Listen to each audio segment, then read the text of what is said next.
Many believe the vast and scenic national parks scattered across North America hold more than just beauty. They might conceal a chilling truth. One former law enforcement officer turned researcher, David Pillai, has documented countless unexplained disappearances and deaths in these parks. His findings raise a disturbing question. Could something be lurking in the woods, silently watching and preying on people? From the snow-capped peaks of Yellowstone and Yosemite in the U.S. to the breathtaking expanses of Jasper and Yoho in Canada, North America's national parks are among the most awe-inspiring natural wonders in the world. Towering forests, shimmering lakes, endless plains, and dramatic mountains draw millions of travelers each year who seek peace, adventure, and connection with nature. But amidst this incredible beauty lies a dark undercurrent. Many who venture into these pristine areas, hikers, hunters, nature lovers, disappear under circumstances that defy logic. While most missing persons are found within a couple of days thanks to search and rescue teams, a significant number are never seen again. No trace, no clue, nothing. These vanishings, which some have come to describe as America's silent disaster, have been occurring for centuries. And yet, no comprehensive effort to track or analyze these disappearances existed until recently. Shockingly, the U.S. National Park Service only began developing a centralized database for missing persons within park boundaries in the last few years. The effort to understand this disturbing phenomenon has largely been championed by David Pillai. What began as a simple conversation with a park ranger soon turned into a years-long investigation into some of the most baffling mysteries in North American history. The ranger told Pillai he had participated in several recent search operations that left him deeply unsettled. In his view, there was something strange, something beyond the ordinary, happening in these woods. Pillai, an experienced outdoorsman himself, found the idea of seasoned hikers vanishing in familiar terrain deeply unsettling. He decided to investigate. That decision would take him down a path filled with uncertainty, frustration, and even danger. Pillai has since compiled over 1,000 strange missing persons cases across the U.S. and Canada in his series of books, The Missing Case Files. And even with all this documentation, he's convinced that what we know may only be a fraction of the truth. To focus on truly inexplicable cases, Pillai filtered out incidents involving clear criminal acts, mental health crises, animal attacks, drownings, and urban disappearances. He zeroed in on those that defied conventional reasoning, cases with no logical explanation. What he discovered was deeply disturbing. Many of these cases occurred in clusters, often near national parks or the Great Lakes region. As the patterns emerged, a chilling conclusion began to form. Something unexplainable might be out there. Something intelligent, stealthy, and dangerous. What follows are just a handful of the most perplexing disappearance cases ever recorded in the wilderness areas of North America. As you listen, keep in mind, traditional explanations have been ruled out in each of them, or are, at best, highly unlikely. One of the most infamous and heartbreaking disappearances tied to a national park is that of Dennis Martin, a 6-year-old boy who went missing on June 14, 1969. Dennis had gone hiking with his father, grandfather, and older brother to a popular location in the Great Smoky Mountains called Spence Field. Around 4 p.m., Dennis and his brother, along with a few other children they met on the trail, decided to play a game of hide and seek. As the others emerged from their hiding spots, Dennis was nowhere to be found. Witnesses last saw him darting toward the edge of a field, disappearing into a patch of brush that led into dense woodland. His father, William Martin, immediately sprang into action. He ran several miles up the Appalachian Trail, calling for his son and searching every possible path, but Dennis was simply gone. Over the next 2 weeks, more than 1,500 trained searchers, including helicopters and bloodhounds, scoured 56 square miles of forest. They found nothing. Then came a strange development. A highly trained team of Green Berets joined the search, but operated independently, refusing to coordinate with park staff or other searchers. Their sudden arrival, combined with their secretive behavior, raised eyebrows. Typically, elite military units are only deployed for matters involving national security. On the same day Dennis vanished, another family, named Key, was hiking about 4 kilometers away. Around 5:30 p.m., they heard a loud, human-like scream. Moments later, they spotted a creature unlike anything they'd seen before. It was described as a massive figure, something between a man and a bear, and it appeared to be carrying a small child over its shoulder. It quickly disappeared into the forest. The FBI later dismissed the sighting, claiming it was impossible for someone or something to travel that distance so quickly. But one park ranger, Dwight McCarter, disagreed. He hiked the same path in just over an hour, proving the time window was feasible. To this day, Dennis Martin's disappearance remains unsolved. Another disturbing case occurred in October 1976 and involved a teenage girl named Trenny Gibson. She was on a school field trip with 40 classmates in the Great Smoky Mountains. As the group hiked toward a spot called Andrews Bald, they began to spread out according to their walking pace. Trenny was walking slightly ahead of her group when she abruptly stopped on the trail. Several witnesses say she looked off to the side, seemingly noticing something in the woods. Without warning, she stepped off the trail and vanished into the thick brush. That was the last time anyone saw her. Authorities initially doubted the student's testimony, claiming the location where she supposedly left the trail was steep and treacherous. But even after extensive searches involving professional teams, dogs, and helicopters, no trace of Trenny Gibson was ever found. In July 2010, another baffling case emerged. Eric Lewis was climbing Mount Rainier with two companions. The three climbers were roped together, maintaining a 20 to 30-meter distance between them. When they neared the 14,000-foot mark, the lead climber paused to let the others catch up. The second climber, Trevor Lane, joined him shortly after, but Eric never arrived. When they pulled in the rope, they discovered it was no longer attached to him. They were shocked. Eric had been just behind them moments earlier. They assumed he might have unhooked himself for a quick break, which would have been dangerous but not unheard of. However, there was no sign of him. His tracks in the snow simply ended in the middle of the slope. Search teams later discovered his backpack, climbing harness, and snow shovel, but not his body. Then there's Stephanie Stewart, a 70-year-old fire lookout working for Jasper National Park in Alberta, Canada. On August 26, 2006, she was stationed at the remote Athabasca Lookout Tower, monitoring for wildfires.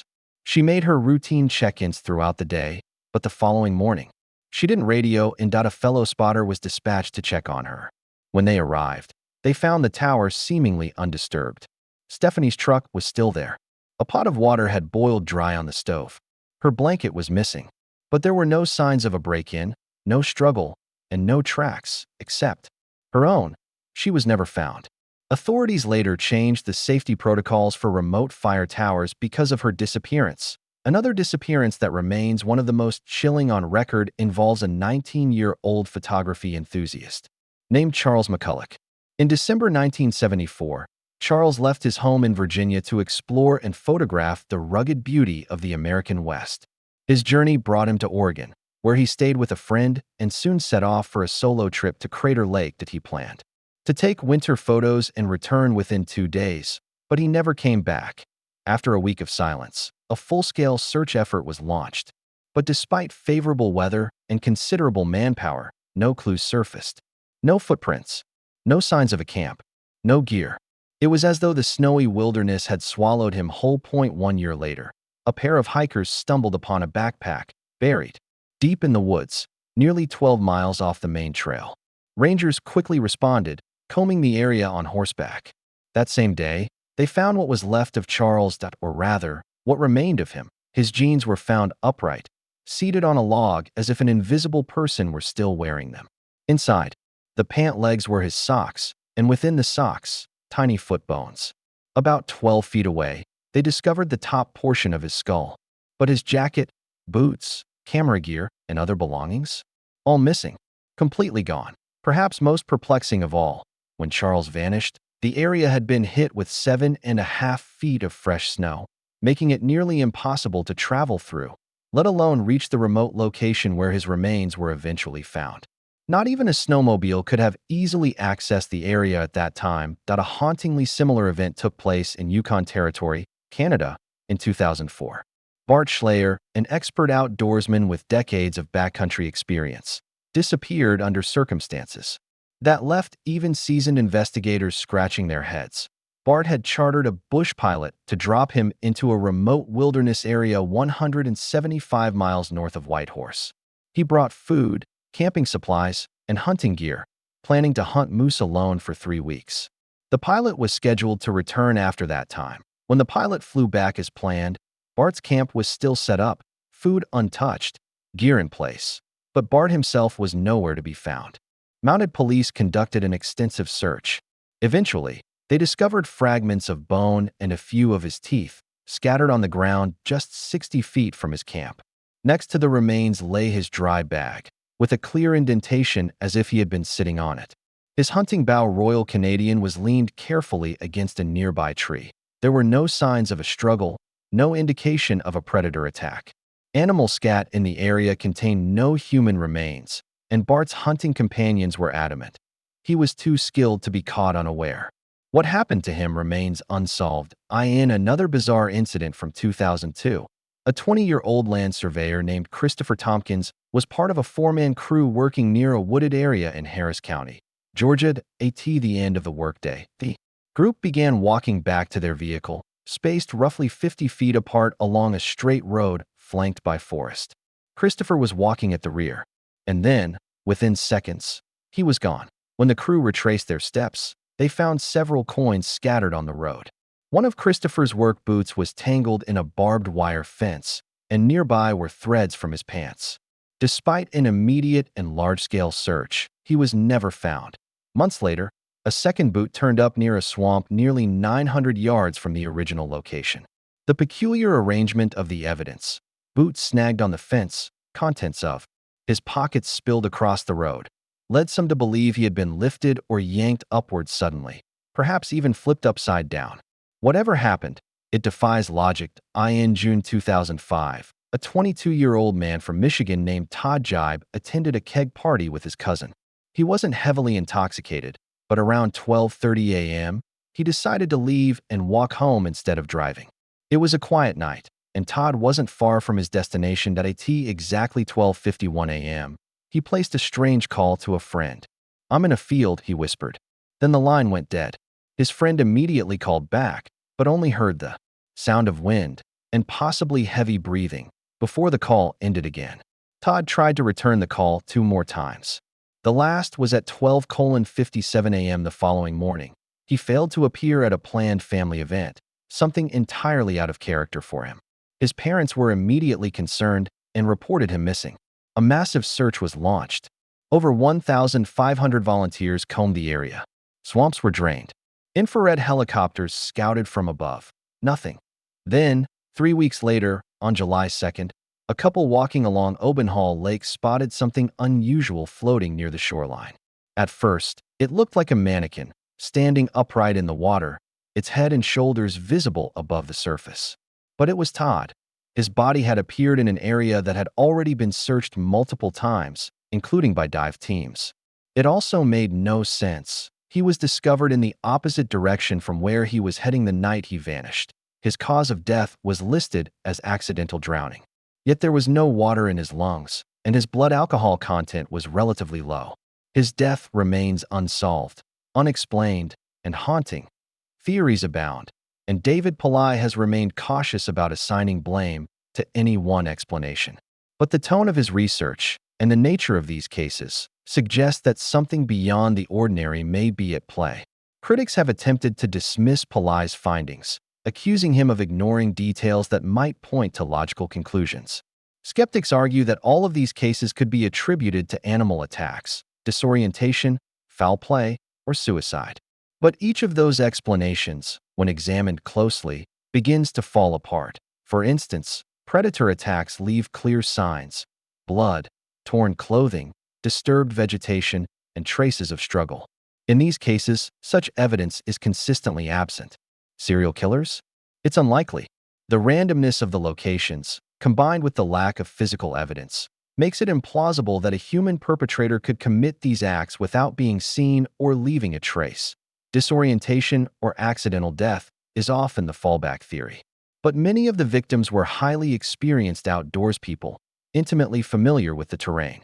Even if they had gotten lost, modern search and rescue teams, equipped with heat-seeking drones, sniffer dogs, and professional tracking units, should have found something. A body, a trail, a piece of clothing. Suicide or intentional disappearance has also been proposed.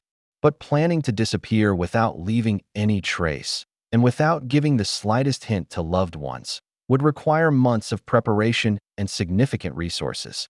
It's hard to believe this was the case for so many people, from young hikers to elderly fire spotters, drug trafficking, or illegal wilderness operations. Possibly.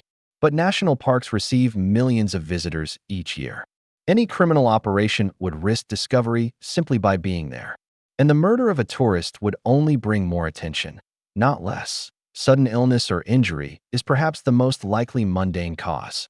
But again, even those suffering from heart attacks or hypothermia would rarely disappear entirely without a trace. Their bodies should be found, and often aren't. The similarities across these disappearances are eerie. In many cases, the victims are found without shoes or partially undressed. Others leave behind no tracks at all. And sometimes, when bodies are recovered, there's no clear cause of death. Some speculate something non-human may be responsible. Ideas range from cryptids like Bigfoot or Dogman, to UFO abductions, to people slipping into parallel dimensions or being caught in invisible environmental traps. As wild as it sounds, many who have had close calls in the wilderness speak of an unsettling phenomenon known simply as the silence. It happens suddenly. All birds go quiet. Insects stop buzzing. The wind disappears. The air thickens. Many who've experienced it say they felt watched, as if something just beyond the tree line was staring straight at them. In 2010, Jan Maccabee, the wife of noted physicist Bruce Maccabee, was bow hunting in Ohio. Around 6:30 p.m., while perched 15 feet up in a tree stand, she noticed everything fall silent. Then, movement. A distorted figure moved between the trees, 20 feet away. Jan described it as humanoid and cloaked, but partially transparent, like something out of science fiction. She raised her camera and snapped a picture before it vanished. The photo was controversial, but clearly shows a partially obscured figure, backlit by the setting sun. And in another case, a YouTuber named Scott Carpenter posted footage that appears to show a camouflaged creature, possibly a Bigfoot, peeking from behind a tree. Whether it was a trick of light or something more, the footage added fuel to the fire that we may never know for sure. But what is clear is this: hundreds, perhaps thousands, of people have gone missing in North America's wildest places, often under baffling conditions. And for every case we know about, there could be dozens more that go unreported or unnoticed. If you're planning to explore these breathtaking national parks, by all means, go. Witness their beauty. Marvel at the forests, the lakes, the cliffs, and the stars. But be prepared. Be cautious. And above all, expect the unexpected.